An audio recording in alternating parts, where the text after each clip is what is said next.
The storms of life are personal because your assignment is personal. Your destiny is personal. You cannot walk with the other person to where God is calling you. God calls us by name. He knows your name. So he calls you by name, and then he gives you assignment by name. He don't duplicate himself. Like, he will not give me the same assignment that he will give somebody else. He gives me my own assignment. And then the storms that I go through will depend on the assignment that he's called me to. And so I want to let you know that when you go through a storm, that you should check the position of your heart. And this is what one of my brother told me. I have so many brothers. So one of my brother told me, Shiro, don't let sadness sit in your heart for a long time. And I want to tell you, you that you're going through a storm right now, don't let sadness sit in your heart for a long time. Because when sadness sits in your heart for a long time, it produces something else.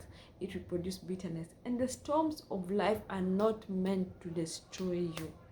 No, that is not the reason why we go through storms in life. The storms of life are meant to elevate you to the next level. The storms of life are meant to promote you.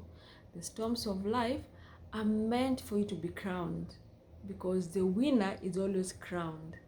So after the storm, if you keep your heart pure, you will have a smile. If you keep your heart pure, you will see where you're headed. If you keep your heart pure, you will see why you had to go through the storm. Because I can tell you, after this storm, your life will not be the same. Something will change in you. Something will change in you. If you've been depending on human beings, God has proven to you that human beings are not, you cannot depend on them. You can only put your trust in God. And I don't think that we are meant to hate people because they betrayed us or walked away from us when we depended on them. No, I think the reason why God removes them is so that you look to God, so that you don't look at anybody else. You now lift your head to see God and to see your deliverance and your salvation from him. Because when we are surrounded, then we get confused. We don't know who helped us get out of the storm. But when God removes everybody else, and it can be one way of removing everybody else is by shaming you. One way of removing everybody else is by people betraying you. One way of removing everybody else is by now people abandoning you or rejecting you, and you feel like, no, how come they have done that? No, relax.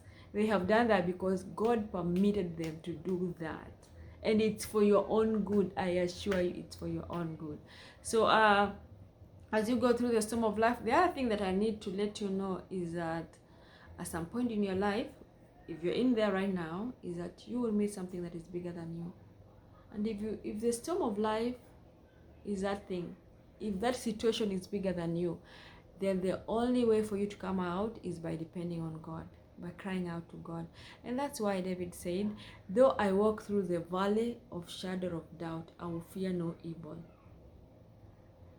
Remember, he's saying, though I walk, meaning that he has not stopped walking. He's still walking. So he's saying, though I walk in the shadow of the valley of death. So it's the walking and the shadow. So the shadow is meant to make you realize that you will not go under. That God is still watching over you. And David was saying he was walking. So you are walking through the storm.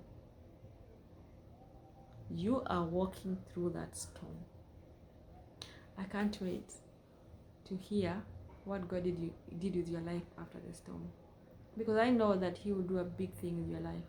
Please, let me know what God will do. If he's not done it, then if he's not done big things in your life right now, then let me know when you get out of the storm what he did with your life.